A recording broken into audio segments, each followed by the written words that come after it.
Hey everybody, Wagwan Suzette Speaks live on your radio. Let me close this door. Maybe I'll get a better. Yeah, okay, perfect. How you doing? Thanks for watching. I'm live on the radio every Thursday, Friday in Miami. We're about to go live now. Ready when you're ready.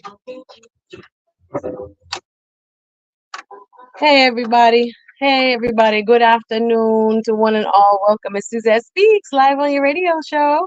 I am really excited to be with you today. I have a few extra interesting topics today because I saw a ruling that came out of Louisiana that I think has a lot of shockwaves going around the country. And that is one uh, piece of legislation that a state, Louisiana, has passed now to require that the Ten Commandments be displayed in every public school classroom. This is a new law that was just passed and signed by the governor of Louisiana.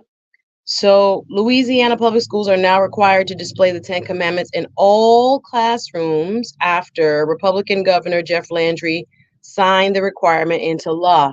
Now, one thing you'll hear me talk about here on the Suzette Speak Show, and welcome. Please, if you're watching online, I appreciate you. Thank you so much for tuning in. I'm on Voice of the Caribbean Radio every Thursday, Friday, 1 p.m. to 2 p.m. for good conversation and some laughs while we're at it. I appreciate all my listeners, and thank you so much. You can call in. Today's a call-in show, y'all. So we're going to talk about two things. I wanted to talk about bringing the prayer, not only prayer, but the Ten Commandments now in one state has passed as law, as being required to be posted in every public school classroom in Louisiana. Now, why does this matter to us in Florida? Now, there's oftentimes precedents set in various states. They call the states the laboratories of democracy. So we have the federal government, which is the national that oversees all 50 states and creates laws in Washington, D.C. through Congress, right? U.S. House of Representatives and United States Senate. But we also, in each and every state, have two chambers, right? A small chamber and a large chamber. We have it in Florida, Florida House, Florida Senate. And they too create laws that affect people that live within that state. And what we have seen in the United States is that many laws don't just stay in one state. They often are, what should I say, tested in one state. And if they pass or if there is no pushback or nobody sues, other people will try the same law and it becomes law around the country. And why this is important is because right now, the Supreme Court of the United States has a majority of conservative justices. And what many are arguing and what many believe is happening in Louisiana is that they are testing this case so that it can go to a conservative court, the conservative Supreme Court. So again, if you're just joining us, I want to ask what you feel about Louisiana facing backlash over a law that they just passed requiring that the Ten Commandments be placed in every classroom. Some of us who came to the United States and migrated probably before my time may remember a time where the prayer was allowed in schools. People may remember that time. And then there was a ruling in 1980 by the United States Supreme Court that precluded prayer from being a part of a public school ceremony or in any shape or form. Because according to the First Amendment of the United States government does not have an official religion, should not be endorsing an official religion. You as an individual, we as individual have the power to exercise any religion or no religion at all. So we've had probably about 4 challenges to the Supreme Court trying to bring prayer back into schools, and they've all failed. But there are many who are watching what is happening here and believe that there's a possibility that Louisiana is looking forward to the legal fight, is looking forward to taking this all the way to the Supreme Court. Actually, in fact, the governor there said as much, said he can't wait to be sued so that this can go all the way to the Supreme Court. And why is that? He's betting that on our Supreme Court, which again is made up of 9 people that are appointed by a president of the United States and confirmed by the United States Senate, that 9 people, 5 of which lean much more conservative than any recent court we've seen in the past. that they may actually rule in Louisiana's favor. So I wanted to ask you, would you agree that some type of law like this would be good for, say, Florida? Do you agree that we should maintain a strict separation of church and state? That's what people are often referring to this debate as, the separation of church and state, meaning that the government here in the United States, again, has no one religion. But yet, of course, we'll hear on our money, in God we trust, every penny, every dime, every dollar. And that, we'll hear an argument that our founding fathers of this country also very much endorsed or had a religious center in terms of the writing of the Constitution, the Declaration of Independence. But did you know there's no mention of God in the Constitution? In the Constitution, I'm So aware. Yeah.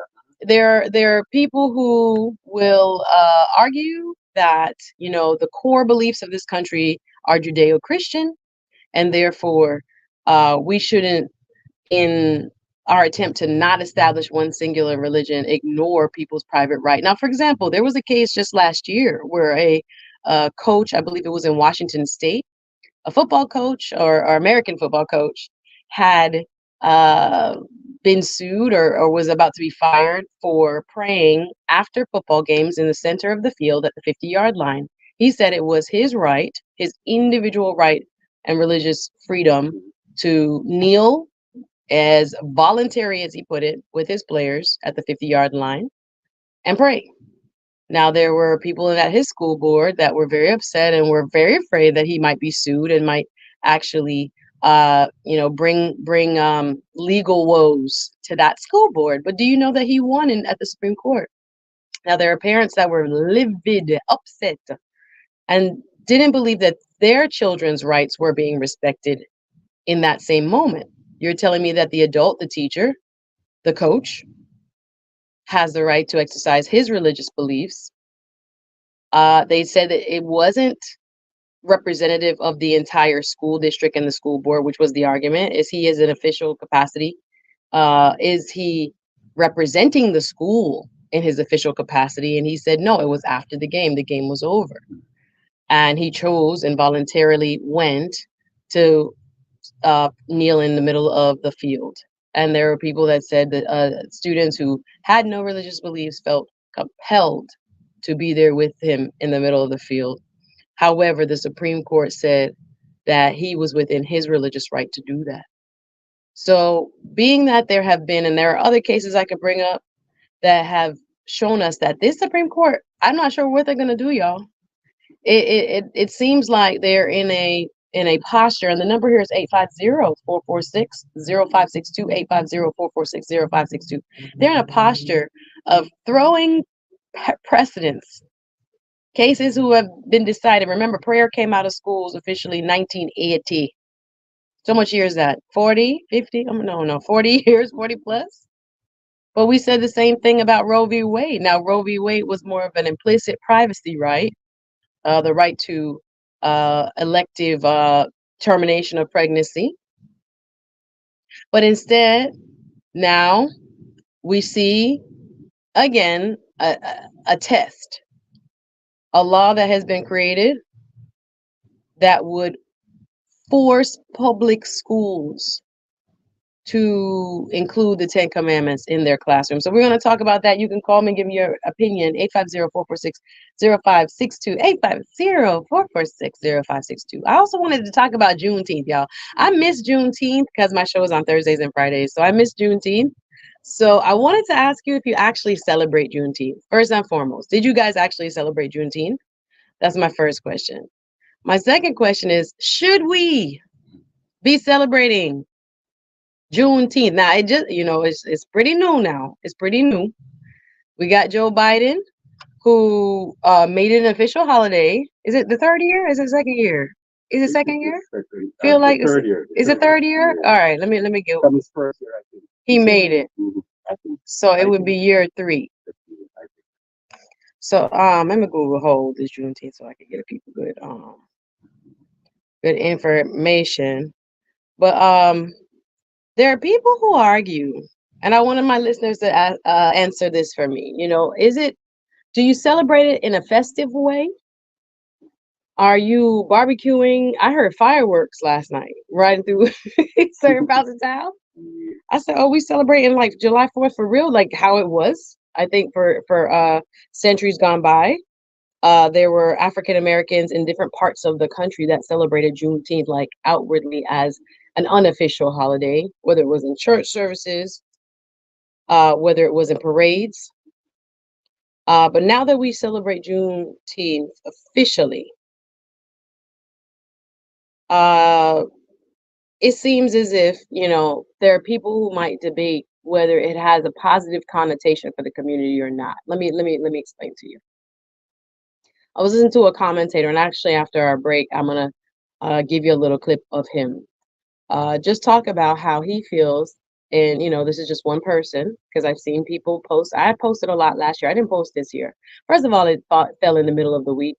So I was planning to go do all this stuff. And then it rains in South Florida. It rained last night. So when I looked out the window, I said, you know what? I'm not going nowhere. Sometimes you want to, but then it's like, yeah, yeah.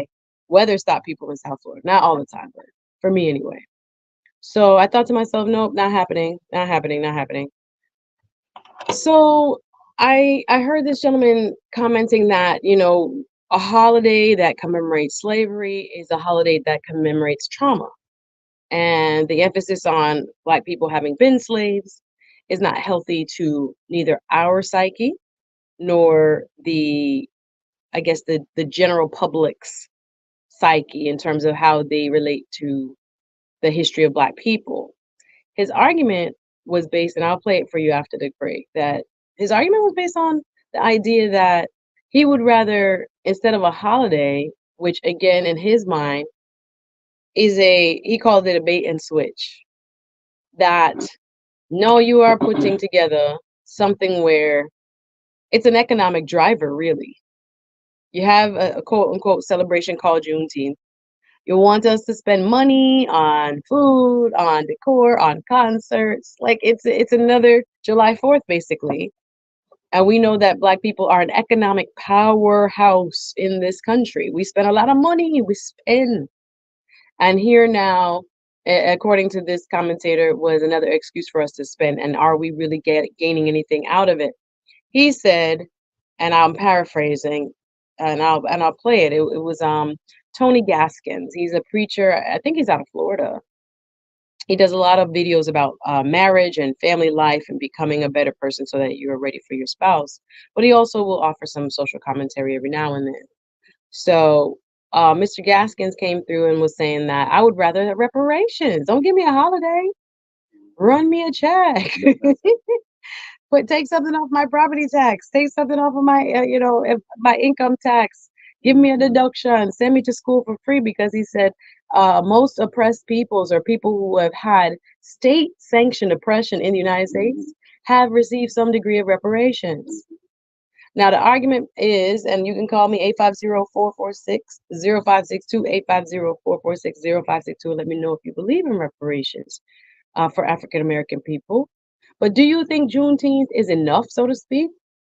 Is it a positive event? Now, I tended to side on the thought that I have never heard slavery talked about this much in mainstream America. And I thought actually that could be very positive because when we were pressured on all sides to try to rewrite history, or even in Florida, not even talk about any history, when we're pressured not to talk about history, maybe it's a good thing because although it is very traumatic and one of the most heinous periods of human history, we don't stop talking about other tragic and horrific events because we know that we don't want to repeat those tragic human events. And namely, we don't stop talking about the Holocaust. We don't stop talking about Native American removal from lands. We don't stop talking about during World War II, the Japanese being interned. All those people have received some degree of reparations from the United States government. We know that there's that, and it was an actual edict that went forth after the Civil War promising 40 acres and a mule. Do you know there were actual people that were given that 40 acres and a mule and then it was taken back for them? There is a university now doing a study about this. I'm gonna bring that up momentarily.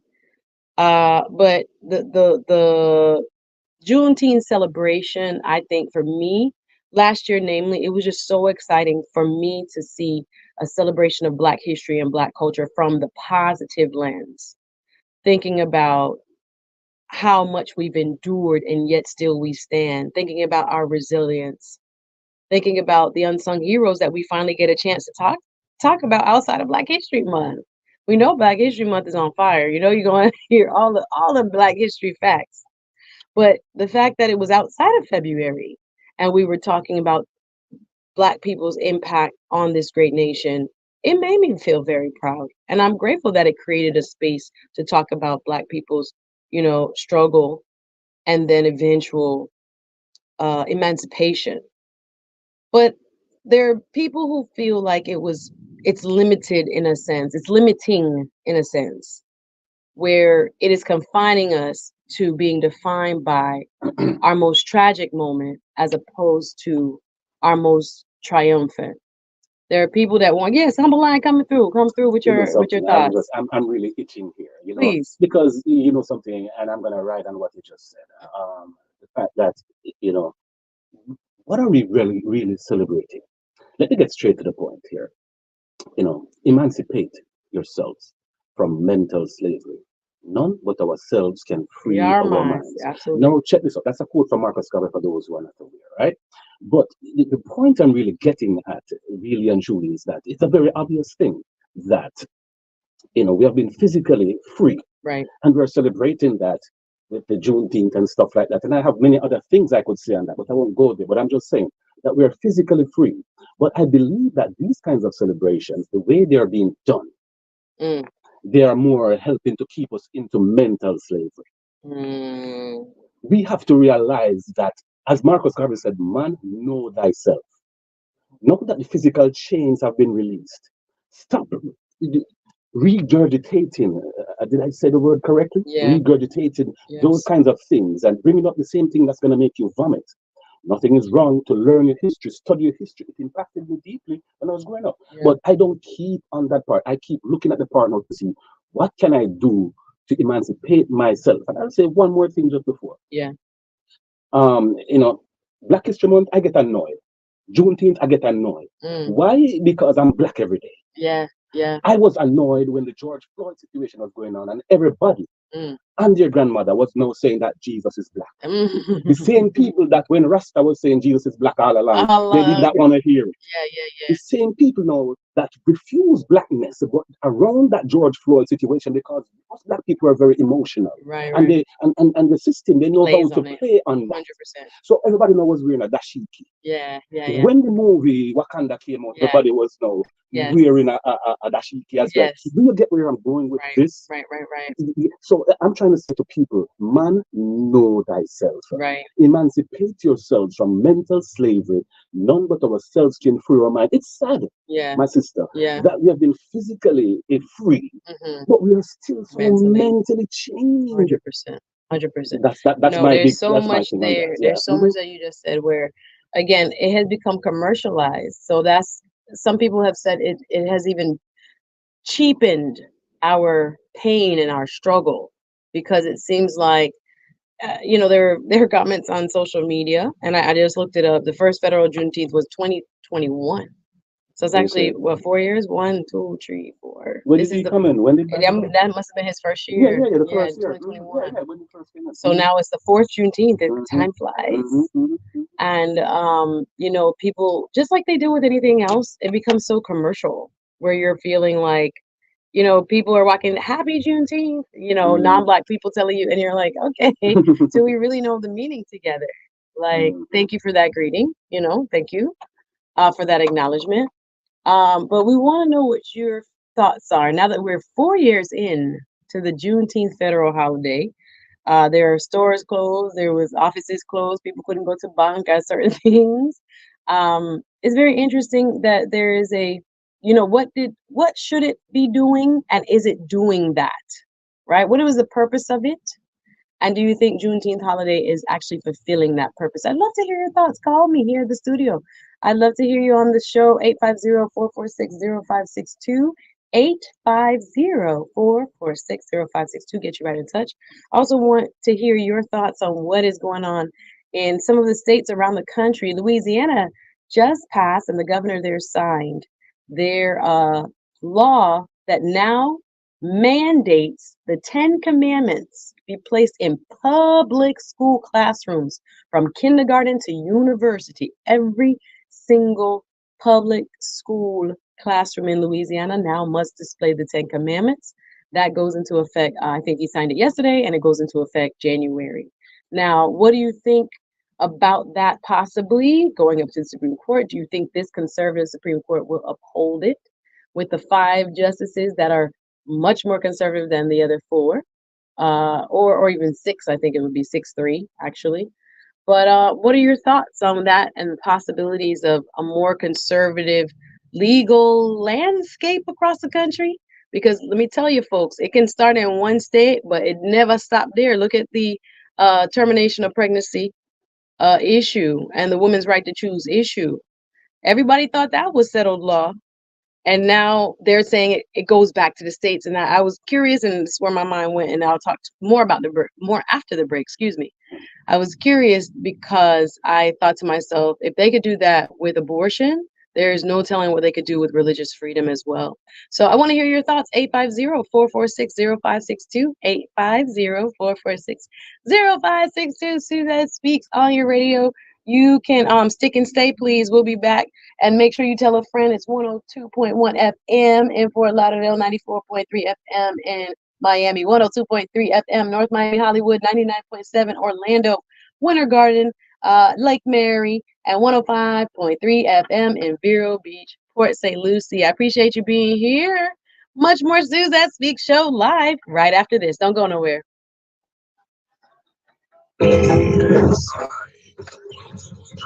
Hey guys, I am at the studio. Uh-oh. Let me make sure I don't do this. I'm going to send you. Okay, we're still here. Let me see. I'll look at my nose. Let me sorry. Give you some space.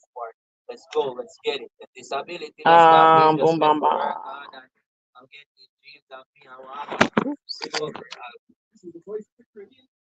It's the grand opening of Moments Farm and Grill. On Fridays, it's Lust. On Saturdays, Upstairs. All right, let me. Yes, let me give you. I was just trying to find the YouTube. Yeah, I can mute it. 1 second. Let me find it back. Hold on. Of course, it's like. Let me mute it.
Hey y'all, I was muted for a quick second. Sorry about that. Setting up my stuff.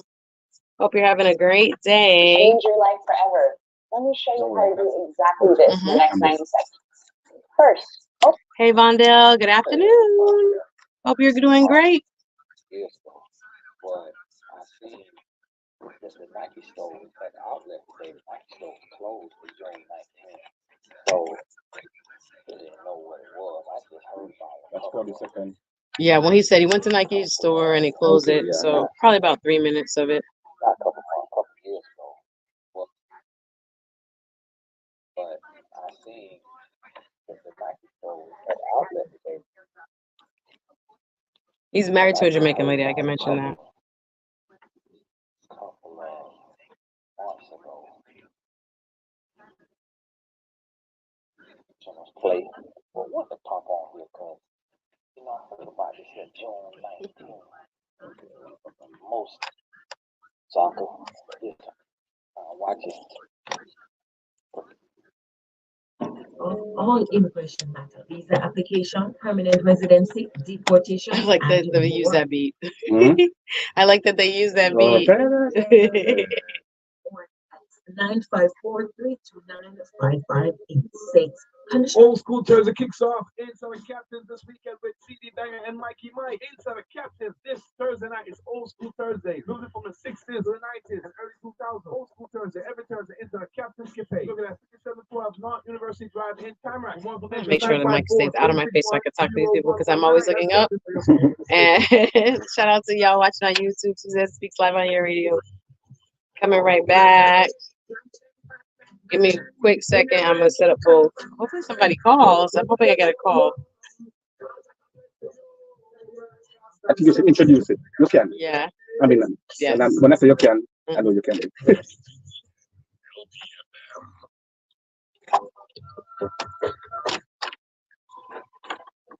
Hey everybody, welcome back. This is Suzette Speaks Live on your radio. We have an open call-in show, Town Square, Town Hall, anything you want to call it. Where you call in and let me know how you feel. 850-446-0562 gets you right in touch with the station. And to make your voice heard today, please call 850-446-0562 if you have an opinion on our topics today, which are I'm talking to you about two really interesting topics I saw through social media. The first being that Louisiana, one of our sister states, just passed a law requiring the 10 Commandments be placed in every single public school classroom, signed by the governor. So this article here, I'm going to read real quick from the New York Times. Governor Jeffrey Landry signed legislation on Wednesday requiring the display of the 10 Commandments in every public classroom in Louisiana, making the state the only one with such a mandate and reigniting the debate over how porous, they call it, the border and the boundary between church and state should be. Critics, including the American Civil Liberties Union and the Freedom from Religious Foundation, vowed a legal fight against the law they deemed as blatantly unconstitutional. But it is a battle that proponents are prepared in many ways and eager in others to take on. Mr. Landry, this is the governor of that state. I could hear a similar governor making the same assessment. I can't wait to be sued, said Mr. Landry on Saturday at a Republican fundraiser in Nashville, according to the Tennessean. And on Wednesday, as he signed the measure, he argued that the 10 Commandments contained valuable lessons for students. If you want to respect the rule of law, he said, you've got to start with the original lawgiver, which was Moses. The legislation is part of a broader campaign by conservative Christian groups to amplify public expressions of faith and provoke lawsuits that could reach the Supreme Court, where they expect a friendlier reception than in years past. The presumption is rooted in recent rulings, particularly one in 2022, in which the court sided with a high school football coach, I told y'all about that, who argued that he had the constitutional right to pray at the 50-yard line after his team's game. The climate is certainly better, said Mr. Charles Haynes, a senior fellow at the Freedom Forum and a scholar with expertise in religious liberty and civil discourse, referring to a viewpoint for which he stated, for viewpoint of those who support the legislation. So here we go, y'all. This is a interesting topic because I think, especially within our communities of color, especially here in South Florida, we are people of faith. So there is a part of us that thinks, oh, this is great. This should be wonderful. But then there's another part of us that looks at the Constitution of the United States and the non-establishment clause, which tells us that this country should not establish one religion. Many people don't remember that this country was founded on the idea of not having, for example, the Church of England or the king tell you who you should worship and how you should do it. You had the freedom to come, that we had a lot of different religious sects, sects, that came, Why do you spell it? because I want to make sure I'm people just kidding. understand what I'm I just kidding. I'm just kidding. so religious groups, right, that came over that were being prosecuted in Europe at the time when this country was being founded, right? The Puritans and others, they left on a ship to come to a place where they could have their freedom to practice as they so choose. Now, that freedom also has been established as not infringing upon other people's in forums, in public forums, in state sponsored forums, such as in schools. You will recall, prayer was a prerequisite, a mandatory part of American education for years. And then they brought a court case to say, no, this is actually the government, like the school representing the establishment of a specific religion. And that was wrong, according to our laws and according to how the Supreme Court interpreted it back in 1980, taking prayer out of our schools. But as this is showing, we have a new movement, a new conservative movement led by Republicans that are trying to test how much our government, and especially our Supreme Court, is willing, how far it's willing to go to allow people to practice their faith in public, right? So it's very interesting that, again, the governor there, and why I bring up Louisiana, even though we're in Florida, because we can see patterns happen all the time where one state tries something and it sticks. And so another governor, that's like the blueprint. One person tries it, we like it, we'll make it a law here.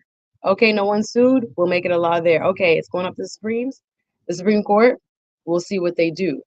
But the idea is that we are here at a time where the Supreme Court is super conservative. And so the appetite for doing something like this is just because they feel like it might actually be protected by the Supremes, that the Supreme Court might side with them. So I'd love to hear your opinion on that. The Ten Commandments being placed in public schools in one of the states here in the United States. In Louisiana, you can call me 850-446-0562, 850-446-0562. The other topic I wanted to touch on today is the celebration of Juneteenth. And shout out to people watching online. Shout out to you, Vondell Garrett. I see you. Shout out to Offscript. I appreciate you watching. We are riding solo today. Suzette Speaks, just having a conversation with you guys as you eat, as you enjoy your lunch hour, whether you're working. I appreciate you listening. And I would love your opinion. If you're watching online, you can always drop it in the comments, or you can call 850-446-0562, 850-446-0562. I want to play a clip right now that came from a YouTube content creator. I watch him pretty much, every other day. He always talks about love and relationships, but he does touch on social issues and entrepreneurship as well. His name is Tony Gaskins. He's a pastor, preacher. Actually, he's American, but he's married to a Jamaican lady. And he's also, social critic, just what's going on and why it's hard mostly to date and marry. But beyond that, he also gives commentary on social issues. I want you guys to listen. He was just posting this video yesterday, and I'm going to play about 2 minutes. And this is hopefully won't get copyright strike. When I say pause, please, Humble Lion, please pause it for me, because we'll play about maybe 30 seconds at a time. But he's arguing that it's not good to celebrate Juneteenth because, in his opinion, it cheapens the idea of the suffering and the heinousness and the criminality and the debasing that Black people took for what is now a poster, what is now a holiday sale, what is now a commercialized venture. He also argued that he would rather see, and I'll let you hear from him directly. He argued that instead of this, Black people should be actually, don't give me a holiday, should be actually receiving some sort of reparations for the generational suffering caused by slavery and by institutional discrimination by laws of the United States. For 100+ years after Jim Crow, people were it was illegal for black people to read. It was illegal for black people to own certain lands and to move about the country, and there was a lot more exploitation and even uh, fear and even death, keeping black people from realizing their fullest potential. So I want to hear what you have to say. Did you actually celebrate Juneteenth? And if you did, why did you or why didn't you? I know it was in the middle of the week. I know in South Florida it was raining last night. I had my Juneteenth plans and I was like, nope. I ended up babysitting my niece. I was like, guys, can I come over? Rain, start, fall. I was done. So, did you plan and have you been celebrating these 4 years now of Juneteenth? Do you think this is a worthy holiday? And is it doing what it's supposed to do? What is the message that we're getting out of Juneteenth? I'd like to go to our clip, but if you want to call, please call me 850-446-0562. I know Scotty from Offscript know how this is when you're getting callers. I can't wait. I think I have a caller 850-446-0562. Get you right in touch. And shout out to Malcolm also watching online. But if you have an opinion on either the Ten Commandments being in the classroom or celebration of Juneteenth. Actually, let's take the caller first. Hey, good afternoon. Thank you for calling. Who is this? No way. Big up, Andrew. Good to hear your voice, brother. How you been? Happy belated Father's Day. Thank you. I just want to, everything's great. Weather's not broken right now. But, I'm not made for eating. But I love the topic you brought up. I enjoy your show and the Big Up to the radio station. Thank you. Thank you. That's two things you're talking about, the Juneteenth thing. We're within, and because of the nature of how things are going in the country, I feel that teaching about why the holiday came to exist is important. But I'll say that I really celebrated too much. It's kind of too new for me, I guess. Thank you, Andrew. Sorry, listen. I'm trying to play your voice out loud so the YouTube people can hear you because the YouTube people was complaining that I don't have no monitors. I got monitors, y'all. This is Voice of the Caribbean. I radio. We got the whole thing, but now we're trying to work out the kinks to make sure that people can hear you online as well as me. And you couldn't hear me for a quick second. But no, thank you for your opinion. I really appreciate you. And we have another call coming in. I want people to know that it's not. I can hear you now clearly. You're good. You're good. But I heard what you had to say that, you wasn't really celebrating, but, it's a good thing. I think the spirit of it, the intention of it was positive. I do agree with that. But it makes me, again, a little nervous that it's become a little overly commercialized, as many things do, not just Juneteenth, but everything in the American marketing, what can I call it, zeitgeist. It turns into how we're going to make companies, jump into this new holiday, and everybody's making shirts and everybody's giving, Juneteenth, parties, and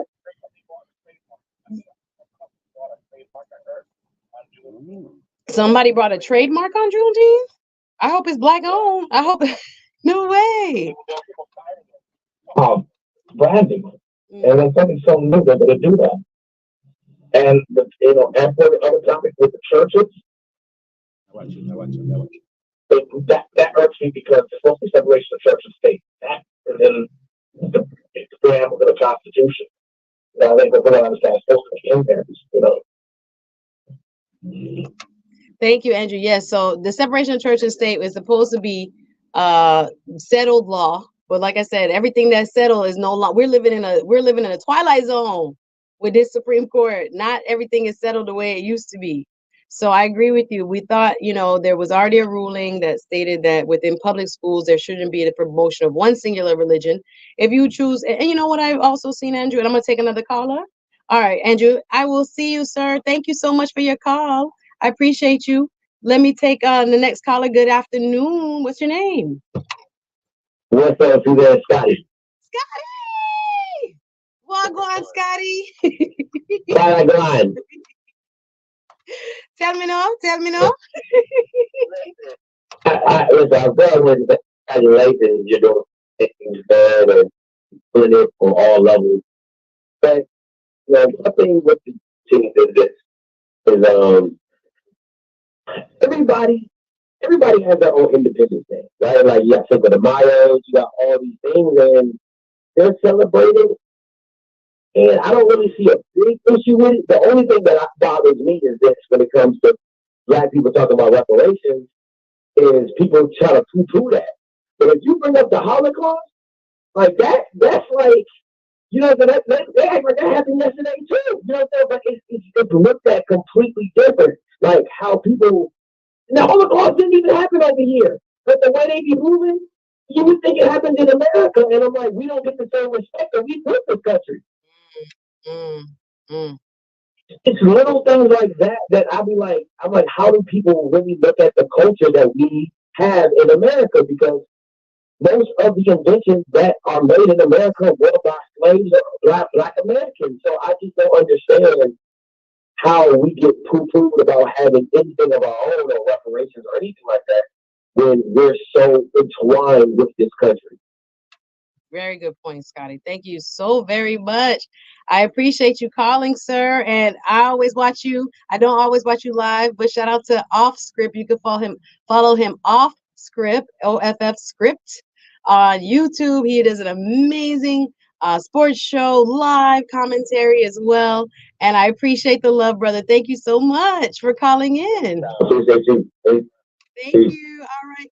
Listen, it's hot on the phones. If you want to call in, 850-446-0562. I'm going to respond to Scotty because I do agree with him that, I don't know if we should feel guilty about celebrating what is worthy of celebration, because I think people will try to take that from you and say, oh, this don't mean what it's supposed to mean, or this is not valuable, so we shouldn't have it. But I do agree. I'm going to read a comment that I just got online. Thank you, Miss Globe Girl. Shout out to my sister. She wrote, June 19th is intended to commemorate the ending of slavery in the United States. If the pastor wants to initiate action for reparations instead of celebrating, then he should head it up. We can do both. So my sister online said, guess what? You can celebrate and you can seek reparations, but it doesn't have to be either or. It doesn't have to be one or another. Great point, sis, that there are people who want, all or nothing. And I actually do think the discussion about Juneteenth will help in that desire or that movement for reparation, because it's in the front of the mainstream kind of thinking. People didn't talk about slavery except for before Juneteenth, to me, especially even in Black History Month. They don't really say the word slavery. They talk about the Black History heroes. They talk about Martin Luther King. That's who we hear the most about. And they limit us to post-civil rights, right? What happened at civil rights and thereafter. But I do think the ideals that Juneteenth was supposed to promote. I watched a piece that was on ABC yesterday with Opal Lee, the grandmother of Juneteenth, right? From Galveston, Texas. She's a lady who spent the last 2.5 years trying to, or more than that, right before trying to get Juneteenth as a federal holiday. There were people, again, that was like, oh, it should be regional. It was a Texas kind of thing. Other people said, no, it is the last African American to know that they were indeed free. So it is significant. It is something that should be commemorated. And I grew up, especially here in South Florida, and going to an African American church. It was celebrated in our church before it was a holiday. We knew about Juneteenth, and we got the stories of why it was important, et cetera, and the teaching of the histories around it was really important, right? What atrocities took place. I agree with Scotty, who just called. When it comes to certain people's pain and trauma, it's okay to talk about. And then when it comes to Black people's pain and trauma, we're like, oh, you guys, it's too much. Or even Black people say it's too much. I don't want to deal with it. It's too much pain for me. Let's talk about the businessmen and the people who have succeeded and the people who have overcome. I do think that was like a part of why some of our oral histories got taken away from us, because people felt, pain from hearing all this. Mom, why are you telling me that, the police will stop you for nothing? A police will punch you in the face or send you on your way. A police will write your ticket, take you to jail for little or nothing. People would stop you from going to school. People would stop you from owning a house on a certain side of town. You were redlined. I mean, even when I was on a call Monday, I thank goodness for a group of women called Win with Black Women here in Miami, that we meet and talk about just different issues so that everybody in the community will know what's going on, and one hand will know what the other hand is doing. And we had the two women pioneers from Miami, Dr. Enid Pinkney, and I'm trying to think of the other lady's name, forgive me, who helped to establish Overtown, which was Colored Town, as a historic landmarker. Because you notice the downtown area, there's this thing, this movement that was called urban renewal that started to take over all of our cities and our Black communities. And one thing that she said on that call was, they made us think that we were living in a slum, or that we were living in a ghetto, or that our land wasn't valuable, so that they could come and take it. So when there's stories like this that are not taken, or not passed along, you tend to be exploited or fall for the same things over and over again. Now we know that they're still institutionalized and even unintentional, or what can I call it? Um People who are unaware that they are propagating a racial bias in their decisions, whether it be corporate or governmental and other places. There's still that happens to many of us every day. We can see it. But if there is not a place and a time specific where we can talk about it, sometimes those stories and these lessons are never transferred. But my initial reaction to Juneteenth was, wow, this is putting the word slavery, the institution of slavery, and the reason why we have to celebrate this, we have to look back as to what was happening at that time, the significance, the historical significance, as to why this is a part of American history that needed to be celebrated and needed to have a national designation. And I do think it will help to move that idea of there is a need for reparations forward, because now, again, every year we're talking about it. Now, again, I know that there's this possibility that it does become over commercialized. This is real. No matter what we do in America, we have this, sense sometimes of how we make money off of it, or at least corporations for sure. How are we going to make money off of this? We're going to tell Black people to go out at this specific day and go spend their money. And now it's an economic boom. And it's not for us, but it's an economic boom for companies and other people who now seek to exploit it and cheapen it and to use it for their benefit. But I think it's up to each and every one of us, since it's in place, to try to emphasize the type of Juneteenth that we want to see. Whether you're sharing facts about, the Black experience with your counterparts, whether you're doing that with your children, whether you're holding, some sort of and I see a lot of it now, concert, play, poetry night, etc. I don't want the meaning to be lost. I don't want it to become just something that we do when we go barbecue. We buy firework, and go hang out. We have to have some substance behind it. But I do agree that it's not necessarily enough to correct the past ills, the past travesties that were done against the African American people. So it's something that I want, last call, y'all, 850 to talk about today. Juneteenth. Did you celebrate? 4460562 gets you right in touch. 850-4460562 gets you right in touch. Did you celebrate Juneteenth? If so, why or why not? Are you happy about it now that we're 4 years in?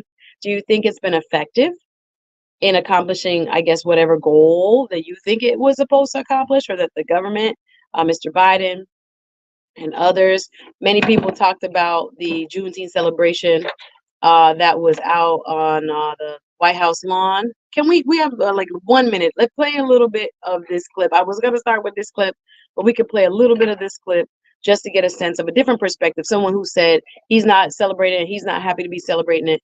Give him a reparation instead. Go ahead. This is Tony Gaskins. Professionals play. Well, what to pop on here? Because, I heard about this here June 19th. And I turn on your mic. I really didn't know what it was. I just heard about it a couple of months ago. Not a couple of months, a couple of years ago. But I seen the Nike store was at outlet today. The Nike store was closed for June 19th. So it's really just another day off for people. And I think my son Googled it and said it's something about emancipation from slavery.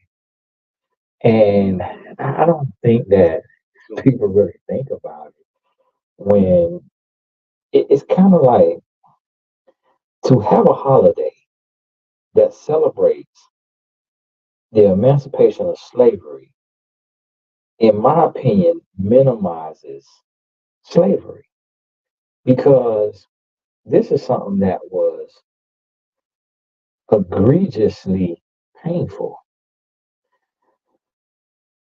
Slaves went through practically hell on earth. Who wants to be reminded about that? Like, who wants a birthday for trauma? It's like really, slavery could be the equivalent of industrial rape.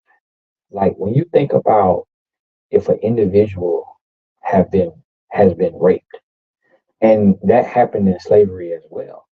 You know, there was rape, there was murder, you know, lynchings, there was flogging, and just horrendous acts that were done to slaves. And those slaves are not living. So I think that's why there's such a desensitization because those slaves aren't living. Listen, we could go even deeper with Pastor Tony Gaskins. I encourage you, if you're watching on YouTube or if you're listening, you go check out his full talk on YouTube, Tony Gaskins, The Truth Behind Juneteenth. And I'd love to hear your opinion. You can also follow me on all platforms. Leave a comment, y'all. Like, comment, share, and follow. Suzette Speaks, one Z, two T's, Speaks with an S. I'm here every Thursday and Friday on Voice of the Caribbean, I Radio. Make sure you tell a friend. We'll be here tomorrow with Attorney Melissa Wilson. We're going to be talking more about her areas of expertise, including wills and trust, and why a lot of us in our community don't have wills and don't have trust. But guess what? I'll catch you tomorrow. Thank you so much for listening. Lisa B up next. What is my official album? It's okay. I Yes. didn't want to stop. I said, it can happen sometime. Listen, thanks That's all. guys for watching. Thanks for calling Andrew. Thanks for calling Scotty. I appreciate you guys. And I'll see you guys next time. Take care. See you tomorrow. Guess what happened?